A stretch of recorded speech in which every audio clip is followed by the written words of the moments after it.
Hello internets, this is BoneCarlos coming to you live from, I do want to say this is Cloud Kingdom, but I am probably wrong. What do you say, Esnov? Daybreak. Coming to you live from Daybreak. The players today are going to be Mew spawning as the Blue Zerg. His opponent is going to be Barcodes spawning as the Red Terran, already spitting out that GLHF, a GL spit right back. If you guys didn't hear him, this is Esnov, going to be checking in yet again with me for another StarCraft 2 cast. Say hello, Esnov. Good morning, everyone, or evening, depending on when you're watching this. Or afternoon, or midnight, or, you know, that awkward moment between getting home after the strip club closes and before the sun goes up. Oh, that's terrible. Yeah, well, you know, good times all around.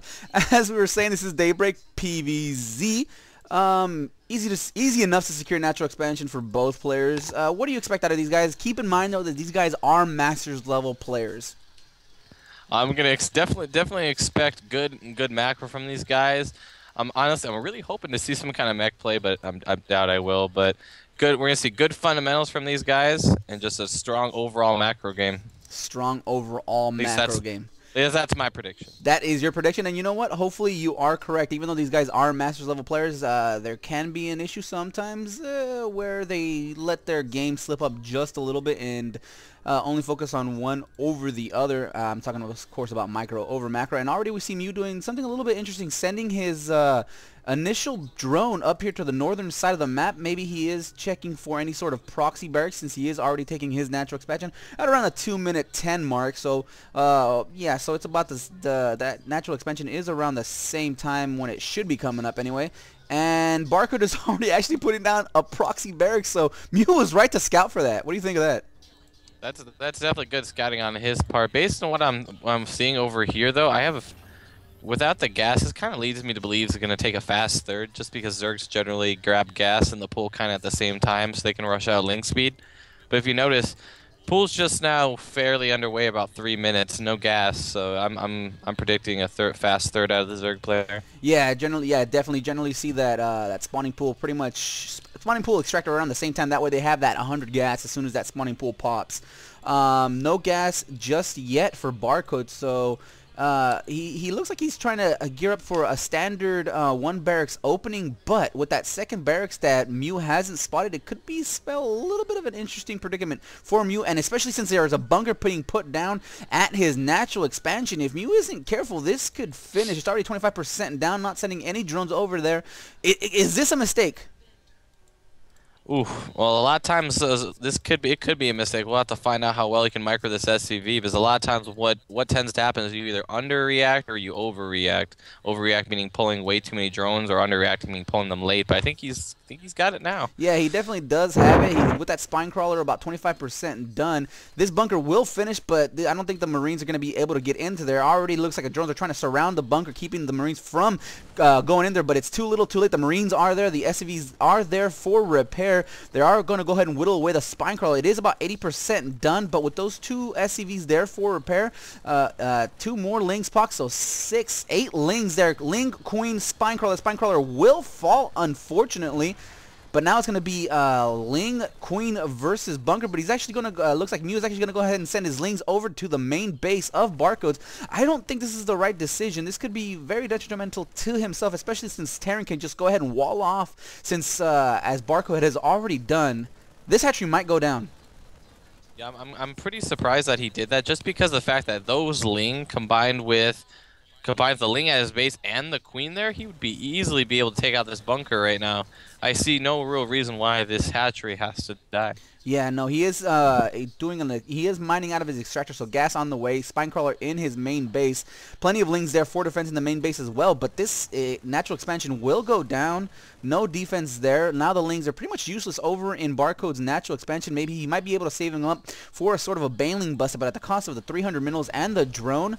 I don't necessarily agree with this, but this is Mew's game after all. He did let that hatchery go down. The expansion is down. A ton more Lings are going over, rushing over to the natural expansion. Looking at the units tab, we already see 34 on the field. Bailing nest is going down, so bailing bust underway. More than likely going to hit within 1 minute, and Mew is actually Barcode is feeling this. He's predicting this by putting up a bunker in the top of his ramp, and completing that mega wall off with another bunker and bringing over that second barracks. Yeah, that's a really good play. Because a lot of times you can't expect this type of play from Zerg. Back in the day when I used to do eBay blocks on their natural, and this is before the Raven, the eBay block and the Raven build that Krodek came up with, that people have been Zergs and will do this. Here come the Banelings. They go ahead and get a couple of hits on that supply depot. The supply depot does go down, but immediately Barcode puts up another supply depot to reinforce that wall off. And yeah, what I did like that Barcode did is, as soon as he saw that he took out that natural expansion, and as soon as he saw that he was safety, he got himself a lead, he pulled out. Took back his SCVs, pulled his Marines back home. Unfortunately, I do believe he wasn't able to salvage that bunker, but still, 100 minerals lost for all the damage, economic damage they did to Mew. I consider that a great victory for Barcode. Indeed, me as well. And guys, you guys always remember to pull out. that is the worst delivery ever. But yes, fellas, do remember, pulling out is always a viable strategy. Now we see Barcode putting up his second orbital command, so he's going to be able to go ahead and drop it down on his natural expansion at his leisure. He's going to go ahead and salvage those 2 bunkers. He did scan Mew's natural expansion and saw that he was retaking it. So he feels safe to go ahead and head on out, take that natural expansion, bunker up, rebunker up down there, and now that now really that Barcode has the advantage, he's going to go ahead and start teching up. It looks like a tech labs, a couple of reactors there on his barracks. So we're going to go ahead and see a normal build out of Barcode, while Mew is just really struggling. Yeah, it's always very hectic in the beginning when this type of thing happens. I wish my early pressure against Zerg worked this well to make them be this frantic, because that has more lanes than the Zerg wants to see for quite a while. I mean, if you know, you always want to try to pressure the Zerg to make them spew out this many drones. That alone, even if it wouldn't have killed the hatchery and just forced some lings and just made it so we couldn't make drones for a little bit, it still would have been a win. But killing the hatchery was just above and beyond what he expected. And I'm pretty sure Barcode didn't expect to be able to take down that expansion, but once he did so, he was like, I am very much in the lead, and I'm going to go ahead and keep it that way. What Mew, I think, needs to do is continue with some harassment of his own. I know Mutalisks are very far away down the road, since he still only has 1 extractor. Drops are probably maybe a more viable option, but that's very difficult for really for a Zerg to do, especially up against a Terran player. What do you think Mew can do to just scratch himself back into this game? Because right now the harvester count is 36 for Barcode, 26 for Mew. Not including all those mules that Barcode can pull down. What can Mew do to pull himself back in this game? Well, we're definitely gonna need to do here, I'd suggest being as greedy as possible. Good scouting to really see when the Terran player moves out, and just try to macro as hard as you can while teching until you absolutely need to make units. Because right now, yeah, like you said, he's behind in the worker count, and that can be easily rectified by a few injects, just straight drones. Yeah. Get himself back in the economy department. I definitely grab these other 2 gas, both at the natural and the main, and just tech and drone. Tech and drone as hard as you can. That's going to be my mantra for quite a while. Well, I'm actually, I would be tech and probe as hard as I can, and I think that actually fits just a little bit better. He already had it. Looks like Mew already has his 3rd up and running. The Queen is about to pop, and you're saying he is doing exactly what you're saying. He is scouting with those lings. If you have units just hanging around, let them do something. Scout around, make sure exactly what's going around around that map. You never want to have units just hanging around doing nothing. Looks like it's going to be a little Zergling Marine poke just now. But what Mew's seeing now is there's no 3rd, pure Marines. So he knows that gas isn't really being used for much of anything right now. Barcode definitely only has about 100 gas. He's going to go ahead and push out with a couple of siege tanks and plenty of Marines. Right now the push is about to happen, so I don't see Mew really holding this unless he builds plenty of banelings there and gets just great connects. Yeah, but this could be difficult, those 2 siege tanks in the mix as well, especially since Stimpack is just about done here. This is going to be a really nice timing. Stimpack's due done here in about 10 seconds, and he should be in a position to start hitting around that Yep, time. and Mew is preparing, hitting those, getting those Banelings ready, but it looks like the Marines are actually going to attack before those Banelings pop. Here they come. Stim is done. Stim is used. It looks like the Banelings are going to be able to push forward, but Siege Mojit is also done. It looks like Barcode is just going to go ahead and poke and prod, push forward, get a couple of volleys with those siege tanks, and then move on back since he does have that vision with those medevacs. So very precarious situation right now for Mew. A nice little contained for Barcode. He's going to go ahead and send a single Marine forward to scout to maybe draw a single Baneling out of position and get a free kill. But here come the Zerglings. They're going to go ahead and swing around behind him, and this could be a nice little pincher effect. Here it comes. Zerglings going to go ahead and push forward from the back. The scan does reveal absolutely nothing. Zerglings get into the siege tanks. Banelings get into the Marines. Nice splitting, reducing the amount of damage done by those Banelings, but still, those siege tanks are gone. They are done. No, he's got one more. Ooh, he has got one more there. Might have been a reinforcement, or they just might have missed it. But it looks like Barcode is going to go ahead and push forward yet again, sieging up yet again. And it looks like the Zerglings are just going to go ahead and push forward, attack the siege tank immediately because the Banelings just wipe out all of the Marine force. They're going to go ahead and take out all the reinforcement Marines as well. 4 Banelings to 1 SCV. Call that an even trade. I don't care because Mew is on cloud 9 right now, taking those 2 battles. I just want to point out real briefly, that's exactly why I stopped using tank for him. that right there. I mean, just by looking on paper, you would have thought that the Artarian player would have had a huge advantage. 2 siege tanks, although maybe 1 or 2 more would have been helpful. But you know, with even good micro, our Zerg player was able to set up a nice pincer effect, like you were saying, and he has 1-1 compared to our Terran player, which no upgrade, so that definitely helped as well. Those 1-1 paid dividends. Yeah, definitely, and Mew just did it perfectly. He timed it just exactly when he needed to. Just sandwiched the siege tanks, brought them down, and at that point, it was pretty much just game over on that battle. And right now, I feel that the game has just evened up. 102 supply to 108. It looks like Mew actually sacrificed an Overlord to stop that 3rd expansion from going down. Mew might spot this drop. He does. He definitely spots it. Zerglings are there for defense. A drop does happen, but immediately Barcode picks up and says, "Wait a minute. This probably might not be a good idea." And is gonna go ahead and try to poke around and find a nice little spot for him to drop.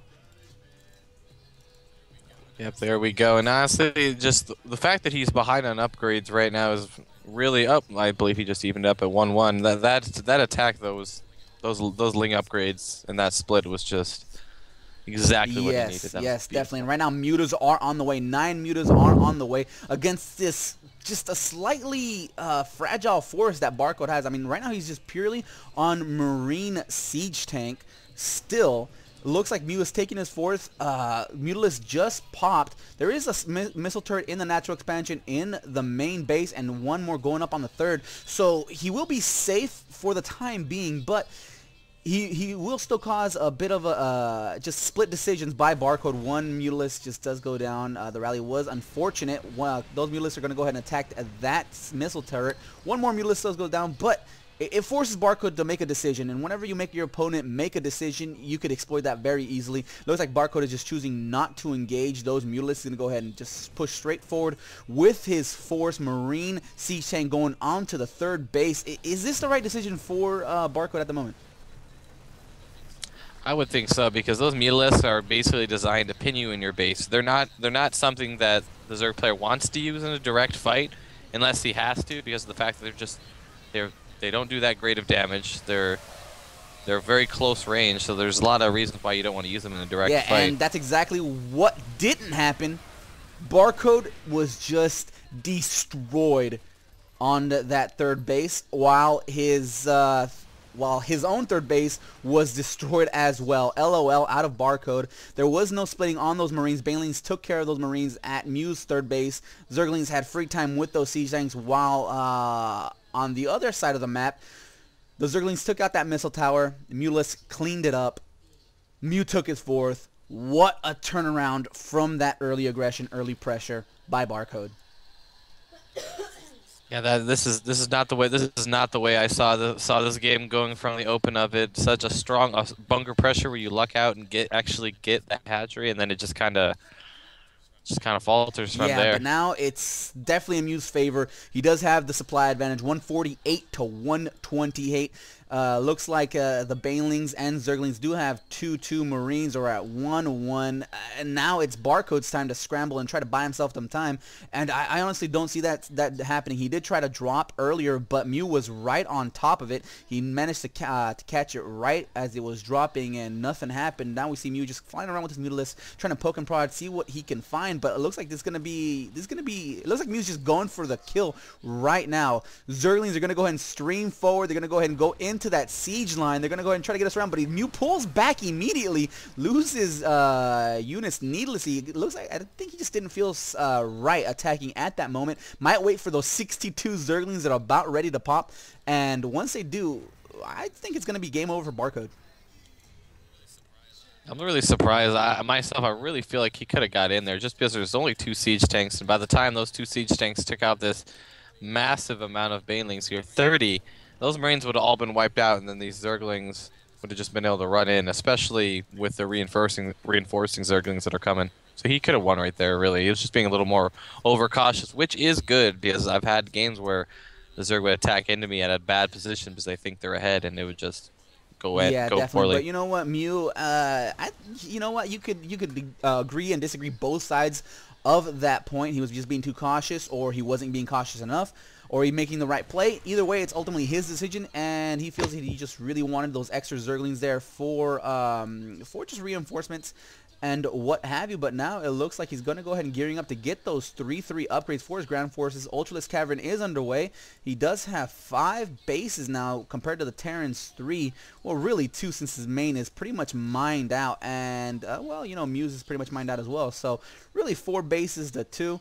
It looks like Muse is going to go ahead and poke around with these Mutalisks some more. Just going to go ahead and see what he can get himself a free SCV kill. It looks like Muse just waiting for those Ultralisks just to really secure his lead right now, since Barcode really doesn't have anything beyond Marine Siege Tank Medevac. Yeah, he kind of got stuck on that, and that's. And you also note that we got an Ultra or a Greater Spire coming down too, so he's going to be able to tech switch all kinds of willy-nilly. Yeah, he's going to be able to attack air, attack ground, maybe even go by sea if he really chose to at this point.